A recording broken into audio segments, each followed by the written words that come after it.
গাজীপুরের ঢাকা প্রকৌশল ও প্রযুক্তি বিশ্ববিদ্যালয়ের নবনিযুক্ত উপাচার্যকে প্রত্যাখ্যান করে তৃতীয় দিনের মতো আন্দোলন চালিয়ে যাচ্ছেন শিক্ষার্থীরা। এ বিষয়ে আরো খবর জানাতে আমাদের সঙ্গে গাজীপুর থেকে সরাসরি যুক্ত হচ্ছেন সহকর্মী জাহাঙ্গীর আলম।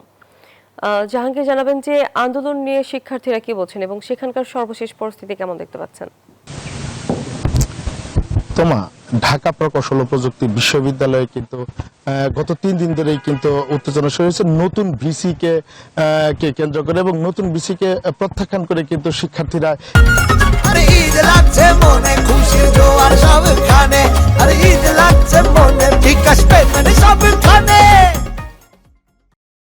এই আন্দোলন করছে। এবং আজ সকাল 10:30 থেকে কিন্তু যে ব্লকেট কর্মসূচি ছাত্রদের শিক্ষার্থীদের সেই ব্লকেট কর্মসূচি কিন্তু তারা করছেন, এবং এরপরে কিন্তু তারা সংবাদ সম্মেলন চালিয়ে যাচ্ছেন। এবং শিক্ষার্থীদের দাবি যে এই নতুন ভিসিকে তারা প্রত্যাখ্যান করেছে, একে পরিবর্তন করে পুনরায় ডুয়েট থেকেই আরেকজন নতুন ভিসি দেওয়ার দাবি, এবং তাদের বিরুদ্ধে যে অজ্ঞাতনামা মামলা হয়েছে 250 জনের নামে, সেই অজ্ঞাতনামা মামলা তুলে নেওয়া এবং তাদের যে আহত করেছে তার বিচারের দাবিতে কিন্তু সংবাদ সম্মেলন করছে শিক্ষার্থীরা। এবং শিক্ষার্থীরা বলছেন যে এই ডুয়েট থেকে যদি তাদের নতুন ভিসি নিয়োগ যতক্ষণ পর্যন্ত না দেওয়া হবে ঠিক ততক্ষণ পর্যন্তই কিন্তু তারা আন্দোলন চালিয়ে যাবেন, এবং তাদের এই আন্দোলন কিন্তু অব্যাহত থাকবে এমনটি কিন্তু তারা জানিয়েছে। তো এই ছিল আমার কাছে গাজীপুরের ডুয়েট থেকে